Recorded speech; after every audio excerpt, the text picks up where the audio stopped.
ഇപ്പോൾ എം ലിജു മന്ത്രി മാധ്യമങ്ങളോട് സംസാരിക്കുന്നു. രണ്ടാമത്തെ 750 ml ഉൽപ്പാദനം നിന്നത്. അപ്പോൾ സമ്പൂർണ്ണ പ്രൊഡക്ഷൻ നിന്നു. ഇതുമായി ബന്ധപ്പെട്ട മാധ്യമ വാർത്തകളിലൂടെയാണ് യഥാർത്ഥത്തിൽ ഗവൺമെൻറ് ഈ കാര്യം അറിയുന്നത്. ഇത് അറിഞ്ഞ ദിവസം തന്നെ ഞാനിതിൻ്റെ ഉന്നതതല മീറ്റിംഗ് വിളിച്ച് ചേർത്തിരുന്നു. ഉന്നതതല മീറ്റിംഗ് വിളിച്ച് ഇതുമായി ബന്ധപ്പെട്ട മാനേജ്മെൻറ്റ് റിപ്പോർട്ട് ചെയ്തു. ആ റിപ്പോർട്ടിങ്ങിലാണ് ഏപ്രിൽ മാസം 20-ാം തീയതി, ഒരു മാസം മുമ്പ് ഇവിടെ 1000 ml ഉൽപ്പാദനം നിലച്ചതിനെക്കുറിച്ച് റിപ്പോർട്ട് ചെയ്യപ്പെട്ടത്. അതിന് കാരണമായി ചൂണ്ടിക്കാണിക്കപ്പെട്ടത് 1000 ml ബോട്ടിൽ ഷോർട്ടേജാണ്. 1000 ml ബോട്ടിൽ ലഭ്യമല്ല എന്നുള്ളതാണ്.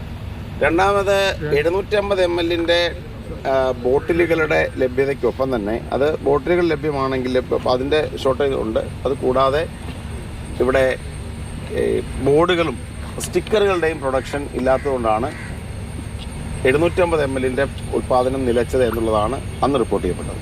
അപ്പോൾ ഇവിടെ ഒരു വീഴ്ച ഉണ്ടെന്ന കാര്യത്തിൽ ഒരു സംശയമല്ല. അതായത് ഏപ്രിൽ മാസം 20-ാം തീയതി ഇവിടെ 1000 ml ബോട്ടിൽ ഉൽപ്പാദനം നിലയ്ക്കുന്നതിന് 3 മാസം മുമ്പേ ടെൻഡർ കാലാവധി അവസാനിച്ചിരുന്നു. 750 എന്നിട്ട് നീട്ടിക്കൊടുക്കുകയായിരുന്നു. നീട്ടിക്കൊടുത്തിട്ടും വേണ്ടത്ര ഫലപ്രദമായി ഈ ബോട്ടിൽ വിതരണം ഉറപ്പുവരുത്താൻ കഴിയാതിരുന്ന വീഴ്ചയാണ്. മാത്രമല്ല ഗവൺമെൻറ്റിനെ അറിയിക്കേണ്ടതായിരുന്നു. അപ്പോൾ 1000 ml 750 ml പ്രൊഡക്ഷൻ നിലച്ചതോടെ ഒരു ദിവസം ഏകദേശം 12,000-ഓളം കുപ്പിയുടെ ഉൽപ്പാദനമാണ് നിലച്ചത്. വലിയ റവന്യൂ നഷ്ടം സർക്കാരിനുണ്ടായിട്ടുണ്ട്.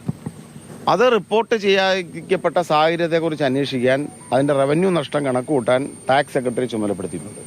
അതിൻ്റെ റിപ്പോർട്ട് ഇതുവരെ ലഭിച്ചിട്ടില്ല.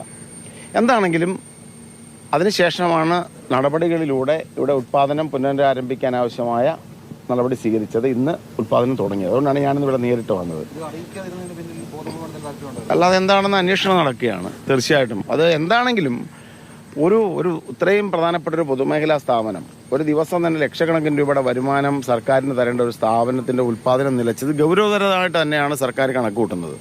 ഇതിനു മുമ്പ് ഏപ്രിൽ 1 മുതൽ 14 വരെ ഇവിടെ അടഞ്ഞു കിടക്കപ്പെടുകയും ചെയ്യുകയുണ്ടായി.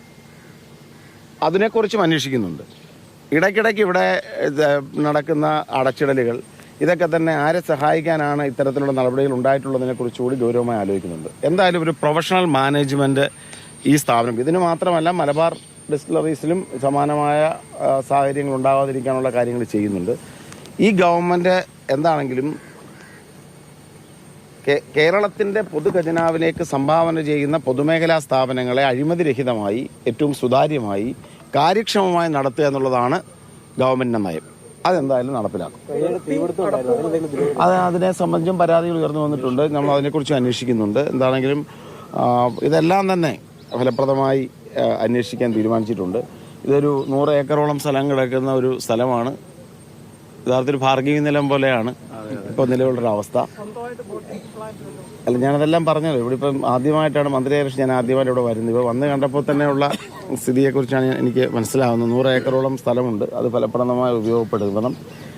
ഈ ഒരു സ്ഥാപനം കാര്യക്ഷമമായും വിജയകരമായും മുന്നോട്ട് പോകണം. ഇവിടെ പിന്നെ വെറുതെ ആണെങ്കിലും ഈ ആളുകളുടെ പരാതി ഉൽപ്പാദിപ്പിക്കുന്ന ജവാൻ ബോട്ടിലൊന്നും വീട്ടിൽ കൊണ്ടുപോകാൻ പറ്റുന്നില്ലെന്നാണ്. കാരണം അത് അപ്പോഴേ ചോർന്നു പോകുന്നു, അല്ലെങ്കിൽ അടപ്പുൾപ്പെടെ ഊരിപ്പോകുന്നു എന്നാണ് പറയുന്നത്. അപ്പോൾ ഓരോന്നിലും